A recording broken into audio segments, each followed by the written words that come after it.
Hi, this is Srinivas Soleti. Welcome to Big Story. యుద్ధ నగారా మోగింది.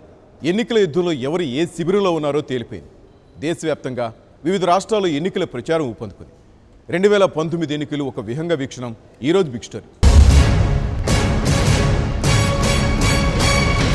ఎన్నికల వేడి పెరుగుతోంది. అధికారం ఈసారి ఎలాగైనా అందుకోవాలని కాంగ్రెస్ ప్రయత్నిస్తుంటే గద్దె నిలబెట్టుకునేందుకు కమలనాథులు నడుం కట్టారు. పరిస్థితులు కలిసొస్తే చక్రం తిప్పాలని ప్రాంతీయ పార్టీలు తమ ప్రయత్నాల్లో ఉన్నాయి. గెలుపు కోసం ఎత్తులు, కలిసొచ్చే పార్టీలతో పొత్తులు కొనసాగుతున్నాయి.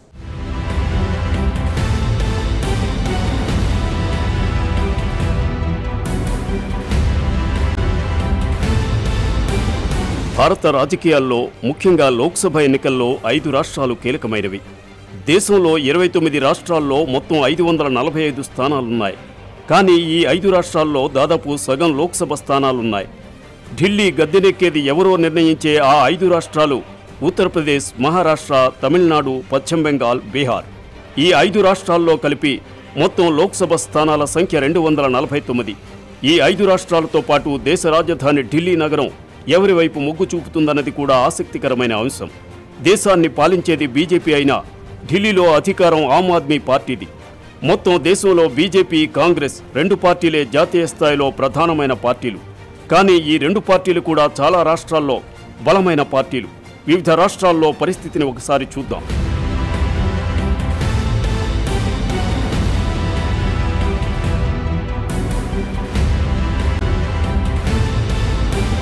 దేశ రాజధాని ఢిల్లీ పరిధిలో 7 లోక్సభ స్థానాలున్నాయి. పోలింగ్ మే 16న జరుగుతుంది.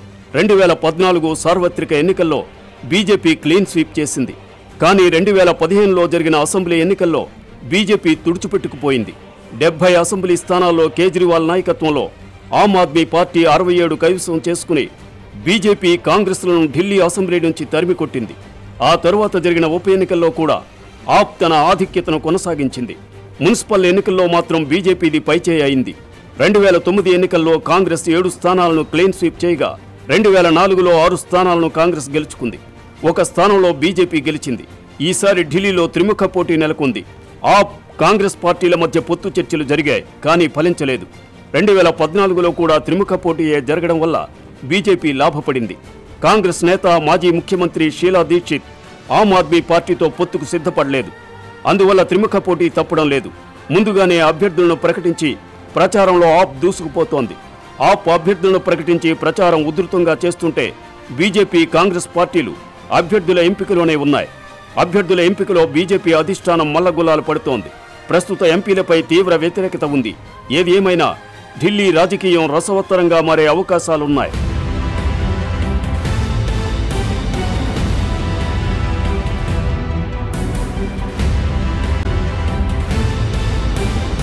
దేశానికి రాజధాని ఢిల్లీ అయితే ఆర్థిక రాజధాని ముంబై. మహారాష్ట్రలో కూడా బీజేపీకి సానుకూల పరిస్థితులేమీ లేవు. ఆ మాటకొస్తే కాంగ్రెస్ కూడా ఇక్కడ పెద్ద బలం లేదు. ఇక్కడ 4 విడతలుగా పోలింగ్ జరుగుతోంది. April 11, April 18, April 23, April 29. అంటే ఏప్రిల్ నెల యావత్తు పోలింగ్ మాసంగానే ఉంటుంది. ఒక్కో ప్రాంతంలో ఒక్కో విడత పోలింగ్ పెట్టారు. దేశంలో లోక్సభ సీట్లు ఎక్కువగా ఉన్న రాష్ట్రాల్లో మహారాష్ట్ర 2వది. ఈ రాష్ట్రంలో 48 సీట్లు ఉన్నాయి. 2014 లోక్సభ ఎన్నికల్లో భాజపా 23 స్థానాలు, శివసేన 16 స్థానాలు, ఎన్సీపీ 4 స్థానాలు, కాంగ్రెస్ 2 స్థానాలు, భాజపా కూటమి మద్దతు పలికిన స్వాభిమాన్ పక్ష 1 స్థానాన్ని గెలుచుకున్నాయి.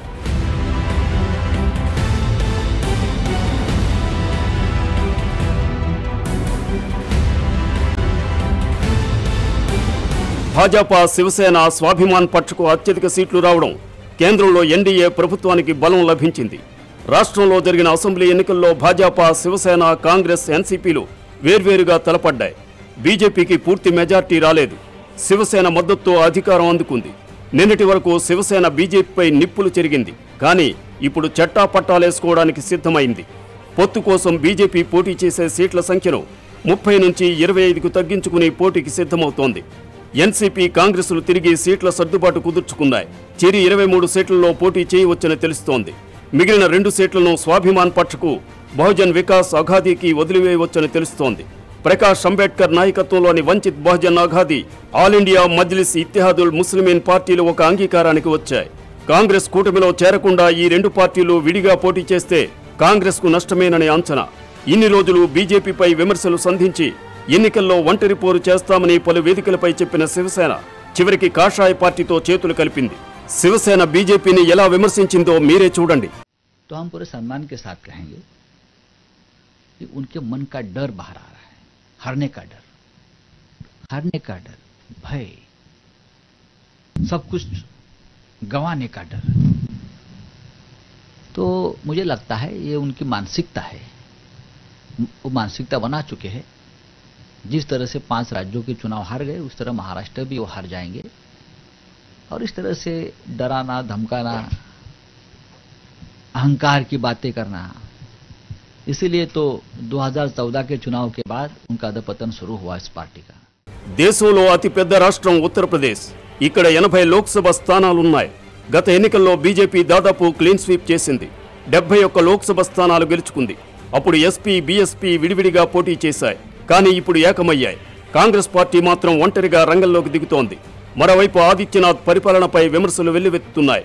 ఇటీవల ఒక సభలో మాట్లాడుతూ యోగి ఆదిత్యనాథ్ దేశ రక్షణకు పనిచేస్తున్న సైన్యాన్ని మోడీ సేనగా చెప్పడం తీవ్రమైన విమర్శలకు తావిచ్చింది. సైన్యాన్ని బీజేపీ రాజకీయాలకు వాడుకుంటుందన్న తీవ్ర ఆరోపణలు వచ్చాయి. చివరకు ఎన్నికల కమిషన్ కూడా యోగి వ్యాఖ్యలపై నోటీసులు పంపింది. आतंकवादियों को बिरयानी खिलाते थे और मोदी जी की सेना आतंकवादियों को गोली और गोला देती है, यही अंतर है। कांग्रेस के लोग अगर मसूद जैसे आतंकवादियों के साथ जी लगा करके आतंकवाद को प्रोत्साहित करती है, तो प्रधानमंत्री मोदी जी के नेतृत्व में आज आतंकवाद को, उनके ठिकानों को नष्ट और ध्वस्त करके आतंकवाद की ही नहीं पाकिस्तान की कमर को तोड़ने का कार्य भी भारतीय जनता पार्टी की सरकार कर रही है। ఉత్తరప్రదేశ్లో బీజేపీకి ప్రస్తుతం ఓటమి భయం పట్టుకుందని పలువురు విశ్లేషిస్తున్నారు. ఉత్తరప్రదేశ్లో సమాజ్వాదీ, బీఎస్పీ పార్టీలు కలవడంతో బీజేపీలో కలవరం మొదలైంది. సమాజ్వాదీ పార్టీ, బహుజన్ సమాజ్ పార్టీలు కలిస్తే ఈ రెండు పార్టీల ఓట్ల శాతం 41.8% అవుతుంది. రాష్ట్రీయ లోక్దల్ కూడా ఈ కూటమిలో చేరుతోంది. జాట్ ఓట్ల బలం ఉన్న ఆర్ఎల్డీ వల్ల ఈ కూటమి మరింత బలపడుతుంది. బీజేపీలో కలవరానికి నిదర్శనం సుహిల్దేవ్ భారతీయ సమాజ్ పార్టీతోనూ అప్నాదల్ పార్టీతోనూ మళ్లీ చేతులు కలపడానికి దిగిరావడం. సుహెల్దేవ్ పార్టీలోని అనేక మందికి పదవులిచ్చారు. సుహెల్దేవ్ పార్టీ అధినేత ఓపీ రాజ్భర్ కుమారుడు అరవింద్ రాజ్భర్కు ఉత్తరప్రదేశ్ లఘు పరిశ్రమల కార్పొరేషన్ చైర్మన్ చేశారు. అలాగే అప్నాదల్లోని అనేక మందికి పదవులు పంచారు. ఓపీ రాజ్భర్ ఉత్తరప్రదేశ్లో సంకీర్ణ ప్రభుత్వంలో మంత్రిగా ఉన్నప్పటికీ బీజేపీపై తీవ్ర విమర్శలు చేసిన నేత. బీజేపీ ఎలా గెలుస్తుందో చూస్తానని చెప్పిన నేత. బీజేపీ ఓళ్ల పేర్లను కాదు, బీజేపీలో ఉన్న ముస్లిం నేతల పేర్లు మార్చాలని చెప్పినవాడు. ఎన్నికల కోసం బీజేపీ మత కలహాలు చేస్తోందని కూడా చెప్పాడు. దమ్ముంటే తనను మంత్రి పదవి నుంచి తప్పించండని సవాల్ కూడా చేశాడు. ఇప్పుడు బీజేపీ ఆ నాయకుడిని ఎలాగో నచ్చచెప్పి తమతో పాటు చేర్చుకోగలిగింది.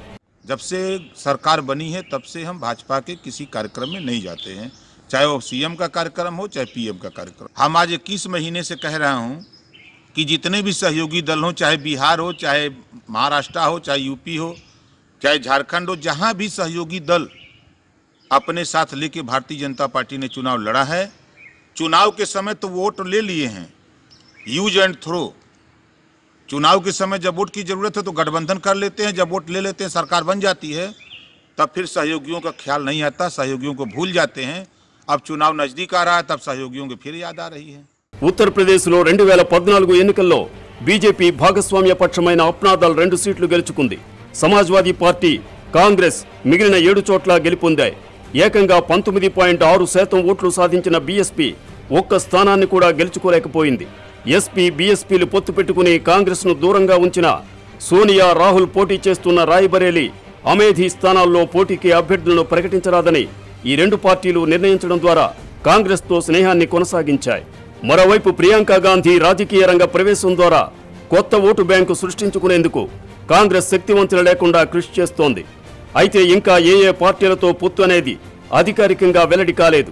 అఖిలేష్ యాదవ్ చిన్నాన్న శివపాల్ యాదవ్ కొత్త పార్టీ పెట్టి మొత్తం స్థానాలకు పోటీ చేస్తానని ప్రకటించడం ఎవరికి నష్టం కలిగిస్తుందో చూడాలి. యూపీలో ప్రధానంగా యువత, మహిళలు టార్గెట్గా ప్రియాంక గాంధీ పనిచేస్తారని తెలుస్తోంది. ఇందిరాగాంధీ పోలికలతో ఉండే ప్రియాంక పట్ల మహిళల్లో ప్రత్యేక అభిమానం ఉంది.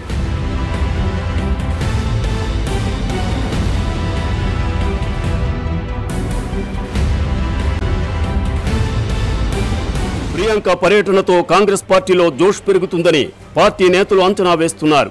80 స్థానాల్లో పోటీ చేస్తున్నట్లు కాంగ్రెస్ పార్టీ ప్రకటించింది. ప్రియాంక నేరుగా ప్రత్యక్ష రాజకీయాల్లోకి దిగుతుండటంతో అఖిలేష్, మాయావతుల కూటమికి ఇబ్బందులు తప్పకపోవచ్చు. బీజేపీకి వ్యతిరేకంగా పోరాడాలంటే కాంగ్రెస్ ఖచ్చితంగా బీఎస్పీ, ఎస్పీ కూటమికి మద్దతు ఇవ్వాలని సమాజ్వాదీ పార్టీ అధినేత అఖిలేష్ యాదవ్ కోరారు. సమాజ్వాదీ పార్టీ, బహుజన్ సమాజ్ పార్టీలు కలిస్తే ఈ రెండు పార్టీల ఓట్ల శాతం 41.8% అవుతుంది. రాష్ట్రీయ లోక్దల్ కూడా ఈ కూటమిలో చేరుతోంది. జాట్ ఓట్ల బలం ఉన్న ఆర్ఎల్డీ వల్ల ఈ కూటమి మరింత బలపడుతుంది.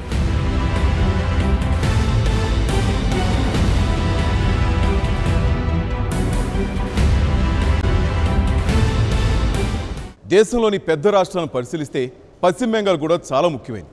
ఇక్కడ 42 లోక్సభ స్థానాలు ఉన్నాయి. ఒకప్పుడు వామపక్షాలకు కంచుకోట, కానీ ఇప్పుడు దీది ఎదురులేని మహారాణి.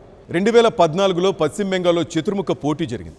బీజేపీ, వామపక్ష కూటమి, కాంగ్రెస్, తృణమూల్ కాంగ్రెస్ వేరువేరుగా పోటీ పడ్డాయి. గత ఎన్నికల్లో బెంగాల్లో మమతా దీదీ హవా ముందు ఎవరూ నిలబడలేకపోయారు. మమతా సారథ్యంలోని తృణమూల్ కాంగ్రెస్ ఏకంగా 34 స్థానాల్లో గెలుపొందింది.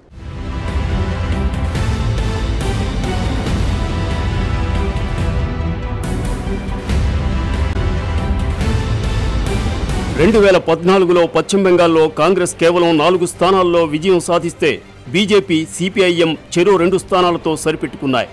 బంగ్లాదేశ్తో సరిహద్దు రాష్ట్రం కావడంతో సరిహద్దు జిల్లాల్లో బెంగాల్ నుంచి హిందువులు ఎక్కువ.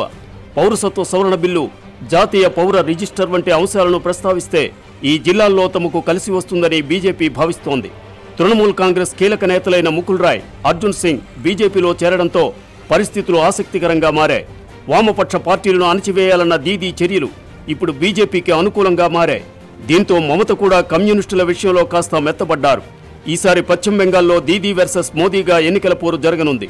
మరోవైపు కాంగ్రెస్తో దీదీ పొత్తు పెట్టుకోవడం కూడా కలిసొచ్చే అంశం.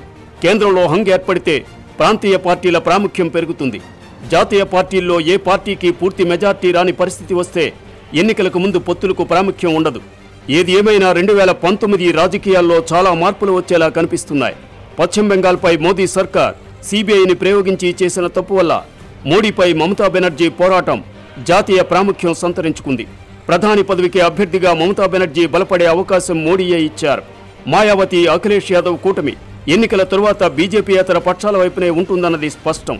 హంగ్ ఏర్పడితే మమతా బెనర్జీకి ప్రధాని అయ్యే అవకాశాలు పెరిగాయి. రానున్న ఎన్నికల్లో ఆసక్తికరమైన పరిణామాలు చోటు చేసుకోవచ్చు.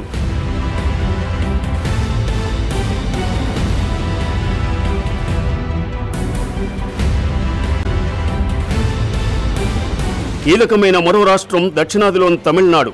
మొత్తం 39 పార్లమెంటు స్థానాలున్న తమిళనాడులో ప్రాంతీయ పార్టీలకు తప్ప జాతీయ పార్టీలకు చోటు లేదు. 1962 తరువాత నుంచి ఇక్కడ కాంగ్రెస్ ఎన్నడూ గెలవలేదు. డిఎంకే, అన్నాడీఎంకేలే తమిళనాడును శాసిస్తున్నాయి. కరుణానిధి, జయలలితలే ఇప్పటి వరకు తమిళ రాజకీయాల్లో చక్రం తిప్పారు. జయలలిత, కరుణానిధి వంటి రాజకీయ దిగ్గజాలు కన్నుమూసిన తరువాత తమిళనాడులో జరుగుతున్న తొలి ఎన్నికలివి. అయితే తమిళనాడులో నెలకొన్న రాజకీయ శూన్యతను భర్తీ చేసేందుకు కమల్ హాసన్ పొలిటికల్ స్టార్గా మారారు. మక్కల్ వీధి నయ్యం పేరుతో పార్టీ పెట్టారు. గత ఎన్నికల్లో జయలలిత ప్రాభవం ముందు ఏ పార్టీ నిలవలేదు. చివరికి డిఎంకే ఒక్క సీటు గెలవలేదు. మోదీ హవాను క్యాష్ చేసుకోవడానికి బీజేపీ ప్రయత్నాలు ఇక్కడ ఫలించలేదు. లేడీ వర్సెస్ మోదీ అంటూ చేసిన ప్రచారంతో అన్నాడీఎంకే ఏకంగా 37 స్థానాల్లో జయకేతనం ఎగురవేసింది. జయలలిత మరణం తరువాత ఇప్పుడు పళనిస్వామి నేతృత్వంలోని అన్నాడీఎంకేతో బీజేపీ జత కట్టింది. కానీ నాయకత్వ సమస్య ఈ రెండు పార్టీలకున్న మైనస్ పాయింట్. మరోవైపు స్టాలిన్ నేతృత్వంలోని డిఎంకే కాంగ్రెస్తో జత కట్టింది. రామ్దాస్ నాయకత్వంలోని పీఎంకే పార్టీ, విజయకాంత్ నాయకత్వంలోని డిఎండీకే పార్టీలు కూడా బీజేపీ కూటమిలో భాగమయ్యాయి. మొత్తం 39 స్థానాల్లో బీజేపీ 5, పీఎంకే 7 చోట్ల పోటీ చేస్తున్నాయి. మిగిలిన స్థానాల్లో ఏఐఏడీఎంకే పోటీకి దిగుతోంది. గత ఎన్నికల్లో బీజేపీ, పీఎంకే పార్టీలు చెరి ఒక స్థానం గెలిచాయి. మరోవైపు కాంగ్రెస్, డిఎంకే పార్టీలతో పాటు మరో 8 పార్టీలు కలిశాయి. కాంగ్రెస్ ఇక్కడ 9 స్థానాల్లో పోటీ చేస్తోంది. పుదుచ్చేరిలో 1 స్థానంలో పోటీ చేస్తోంది. యూపీఏ కూటమిలో VCK party, MMK party, Indian Union Muslim League, Puthiya Tamilagam పార్టీలు కూడా కలిశాయి. అధికార పార్టీతో బీజేపీ, ప్రతిపక్ష పార్టీతో కాంగ్రెస్ కూటమిగా బరిలోకి దిగుతున్నాయి. ఈ రెండు కూటమిల నడుమ కమల్ హాసన్ మక్కల్ వీధి నయ్యం సింగిల్గానే పోటీకి సిద్ధమైంది.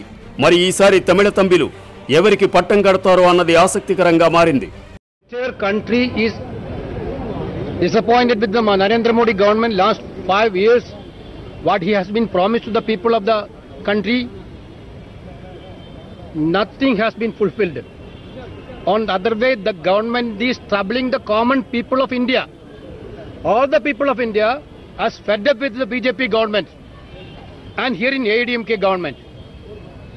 Therefore, people want a change in all over India and especially in Tamil Nadu.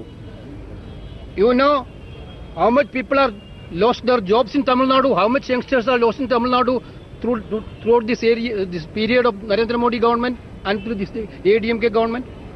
Therefore, for broader interest, we and DMK, this is not a first time alliance. We are a long-term partners, Congress and DMK. I'm remembering when Muthuveli Karunanidhi ji was there as a supremo of this DMK, our leaders came here to have a talk with him and sign the agreement for the broader interest of the party and the country. దేశ రాజకీయాల్లో అత్యంత కీలకమైన మరో రాష్ట్రం Bihar. 40 assembly స్థానాలున్న బీహార్లో ప్రాంతీయ పార్టీలదే హవా.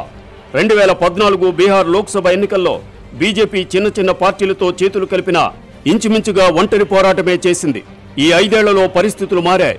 పాత మిత్రులందరూ మళ్లీ చేతులు కలిపారు. ఎన్నికలకు ముందే బీజేపీ నితీష్ కుమార్, జేడీయూ రామ్ విలాస్ పాస్వాన్ నేతృత్వంలోని లోక్ జనశక్తి పార్టీల మధ్య పొత్తు కుదిరింది. ఈసారి 17 స్థానాల్లో మాత్రమే బీజేపీ పోటీకి దిగుతోంది. గత ఎన్నికల్లో బీజేపీకి 22 సీట్లు, దాని భాగస్వామ్య పక్షాలకు 9 సీట్లు వచ్చాయి. జనతాదళ్ యూకి 2 సీట్లు వచ్చాయి. ఎన్డీఏ భాగస్వామ్య పక్షాలైన లోక్ జనశక్తి పార్టీకి 6, రాష్ట్రీయ లోక్ సమతా పార్టీ 3 సీట్లు దక్కించుకున్నాయి. రాష్ట్రీయ జనతాదళ్ 4, కాంగ్రెస్కి 2, ఎన్సీపీకి 1 సీటు వచ్చింది. ఇప్పుడు కాంగ్రెస్, రాష్ట్రీయ జనతాదళ్, రాష్ట్రీయ లోక్ సమతా పార్టీ, హిందుస్థానీ అవామ్ మోర్చా, వామపక్ష పార్టీలు, వికాస్శీల్ ఇన్సాన్ పార్టీ తదితర పార్టీలు కలిసి మహాకూటమిగా ఏర్పడ్డాయి. ఈ కొత్త ప్రాంతీయ పార్టీల పొత్తులతో వెనుకబడిన దళిత వర్గాల ఆధిక్యం ఉన్న ప్రాంతాల్లో మహాకూటమి తన ఆధిపత్యం చాటుకునేందుకు యత్నిస్తోంది. లలూ ప్రసాద్ యాదవ్ ఆర్జేడీ, కాంగ్రెస్, ఎన్సీపీ ఇతర పార్టీలతో కలిసి ఏర్పాటైన మహాకూటమి నుంచి బీజేపీకి గట్టి పోటీయే ఉంది. కేంద్రం అమల్లోకి తెచ్చిన సంక్షేమ పథకాలనే నమ్ముకుని బీజేపీ ప్రచారం చేస్తోంది. లలూ ప్రసాద్ యాదవ్ ఈసారి ప్రచారానికి దూరంగా ఉన్నారు. ఇది బీజేపీకి కలిసొచ్చే అంశం. నిజానికి బీహార్ రాజకీయాలు విచిత్రమైన మలుపులు తిరిగాయి. బీహార్కు చెందిన రాష్ట్రీయ లోక్ సమతా పార్టీ ఎన్డీఏ నుంచి బయటకు వచ్చింది. ఆ పార్టీ అధ్యక్షుడు ఉపేంద్ర కుష్వాహా ఈ విషయం ప్రకటించారు. కేంద్ర మంత్రిగా ఉన్న ఆయన తన పదవికి కూడా రాజీనామా చేసి కేబినెట్ నుంచి వైదొలుగుతున్నట్లు ప్రకటించారు. ప్రధానమంత్రి నరేంద్ర మోడీ బీహార్కేమీ చేయలేదని, అందుకే పదవి వదులుకునే ఎన్డీఏ నుంచి బయటకు వస్తున్నట్లు కుష్వాహా ప్రకటించారు. విపక్ష పార్టీలన్నీ ఏకమవడం బీజేపీని కలవరపెట్టే అంశం. यूपीए में हमारे साथ जुड़ रहे हैं ऐसे उपेंद्र कुशवाहा जी, आरजेडी के नेता, बिहार राज्य के विरोधी दल के नेता, युवा नेता तेजस्वी जी, पूर्व मुख्यमंत्री बिहार के मांझी जी, शरद यादव जी, कांग्रेस पार्टी के बिहार के अध्यक्ष, सभी और साथी पार्टी के नेतागण, मीडिया के साथियों, मैं सबसे पहले आप सबके सामने ये बताना चाहता हूं कि हमारे परिवार में उपेंद्र कुशवाहा जी और उनकी पार्टी का हम तहे दिल से स्वागत करते हैं। ये विचारधारा से जुड़ा हुआ गठबंधन है। ఆంధ్రప్రదేశ్ ఎన్నికల్లో బహుముఖ పోటీ ఉంది. 2014లో కాంగ్రెస్కు 11.5% ఓట్లు పోలయ్యాయి. అంటే ఇప్పటికి కూడా కాంగ్రెస్కు కొంత బలం ఉంది. తెలుగుదేశం, వైసీపీ పార్టీల మధ్య 2% ఓట్ల తేడా కూడా లేదు. ఇప్పుడు జనసేన బలం రోజురోజుకి పెరుగుతున్నట్లు కనిపించడంతో ఆంధ్రప్రదేశ్లో జయాపజయాల విశ్లేషణలు, రాజకీయ నిపుణుల అంచనాలకు అందటం లేదు. లోక్సభ ఎన్నికల్లో తెలుగుదేశం, కాంగ్రెస్ కలిసి పోటీ చేస్తున్నాయి. కాబట్టి వైసీపీ నిలువరించే అవకాశాలు కొంతవరకు ఉన్నప్పటికీ జనసేన పార్టీ ఎవరి ఓట్లు కోత పెడుతుందో అనుమానం. ముఖ్యంగా అసెంబ్లీ ఎన్నికల్లో కాంగ్రెస్, తెలుగుదేశం వేరువేరుగా పోటీ పడుతున్నందువల్ల గెలుపోవటంలపై అంచనాలు కష్టంగా మారాయి.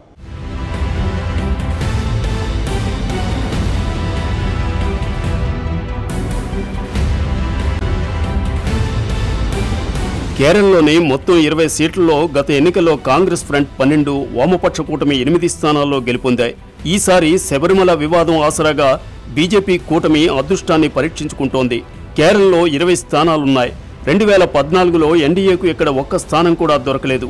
కానీ ఈసారి శబరిమల వివాదం వల్ల బీజేపీ కాలుమోపే అవకాశం లభించవచ్చు. బీజేపీ ఆల్ జార్ఖండ్ స్టూడెంట్స్ యూనియన్తో పొత్తు కుదుర్చుకుంది. జార్ఖండ్లో మొత్తం 14 స్థానాలున్నాయి. బీజేపీ 13, ఏజేఎస్యూ ఒక్క స్థానంలో పోటీ చేస్తున్నాయి. కాంగ్రెస్ నాయకత్వంలోని కూటమిలో జార్ఖండ్ ముక్తి మోర్చా, జార్ఖండ్ వికాస్ మోర్చా, ప్రజాతాంత్రిక్, రాష్ట్రీయ జనతాదళ్ భాగస్వామ్య పక్షాలుగా ఉన్నాయి. కాంగ్రెస్ జార్ఖండ్ ముక్తి మోర్చా పొత్తు వల్ల కాంగ్రెస్ విజయావకాశాలు మెరుగయ్యాయని సీ వాటర్ సర్వే జనవరిలో ప్రకటించింది. మాజీ సీఎం బాబులాల్ మరాండీ చేరికతో కాంగ్రెస్ కూటమి పరిస్థితి మరింత మెరుగైంది. 13 सीटों में से 12 सीट भारतीय जनता पार्टी लड़ेगी, 14 सीट में से 13 सीट भारतीय जनता पार्टी लड़ेगी और 1 seat all Jharkhand AJSU party 1 seat लड़ेगी। तो ये हमारा गठबंधन के रूप में, हम एक मजबूत गठबंधन के रूप में झारखंड में जाएंगे। और पिछले चुनाव में भी दोनों पार्टियां अब जो एक मजबूत सरकार झारखंड के विकास की सरकार चला रही हैं, उसी प्रकार से मजबूती के साथ ये दोनों पार्टियां आगामी लोकसभा चुनाव में जाएंगी और हम सभी की सभी सीटों पर दोनों पार्टियां मिलकर मेहनत करेंगे। 1 सीट की घोषणा कुछ समय बाद झारखंड में दोनों प्रदेशों की तरफ से की जाएगी। और आजसू के हमारे अध्यक्ष श्री सुदेश महतो जी ने पार्टी के राष्ट्रीय अध्यक्ष श्री अमित शाह जी से भी मुलाकात करके आने वाले चुनाव में दोनों पार्टियों ने साथ मिलकर के झारखंड की सभी लोकसभा सीटों को जीता। అసోంలో గత ఎన్నికల్లో బీజేపీ, ఏజీపీ కలిసి పోటీ చేశాయి. కానీ ఇటీవల ఈశాన్య భారతాన్ని కుదిపేసిన పౌరసత్వ సమస్యపై బీజేపీ వైఖరితో విభేదించిన ఏజీపీ పార్టీ బీజేపీతో తెగదెంపులు చేసుకుంది. అయితే అనూహ్యంగా ఈ రెండు పార్టీలు విభేదాలను పక్కన పెట్టి మళ్లీ పొత్తులు కుదుర్చుకోవడం విశేషం. ఈశాన్య రాష్ట్రాల్లో Asom Gana Parishad, Bodoland People's Front, Indigenous People Front, National People's Party, National Democratic Progressive పార్టీలతో కలిసి పోటీ చేయాలని బీజేపీ ఒక ఒప్పందానికి వచ్చింది. అసోం, నాగాలాండ్, మేఘాలయ, మణిపూర్, అరుణాచల్ ప్రదేశ్లో బీజేపీ, ఎన్పీపీ, ఎన్డీపీపీ, ఏజీపీ, బీపీఎఫ్తో పొత్తు ద్వారా మొత్తం 25 స్థానాల్లో 22 స్థానాలను కైవసం చేసుకోవాలని బీజేపీ భావిస్తోంది. సిక్కింలో ప్రధాన ప్రతిపక్ష పార్టీ క్రాంతికారీ మోర్చాతో బీజేపీ పొత్తు కుదుర్చుకుంది. ఇక్కడ కాంగ్రెస్ విడిగా పోటీ చేస్తోంది. ఈశాన్య రాష్ట్రాల్లో పౌరసత్వం బిల్లు తీసుకురావడం వల్ల బీజేపీ పట్ల వ్యతిరేకత చాలా పెరిగింది. మొత్తం ఈశాన్య రాష్ట్రాల్లో కాంగ్రెస్ను తుడిచిపెట్టేశామని చెప్పుకున్న బీజేపీ త్రిపురలో 3 దశాబ్దాల లెఫ్ట్ ప్రభుత్వాన్ని పడగొట్టామని గర్వంగా చెప్పుకున్న బీజేపీకి పౌరసత్వం బిల్లు వల్ల ఇక్కడ తీవ్ర వ్యతిరేకత ఎదురైంది. ప్రజాగ్రహం చూసి ఎన్డీఏను వదిలి బయటకు వచ్చిన ఇక్కడి ప్రాంతీయ పార్టీలు మళ్లీ ఎన్డీఏలో చేరడాన్ని ప్రజలు ఎలా ప్రతిస్పందిస్తారో వేచి చూడాలి.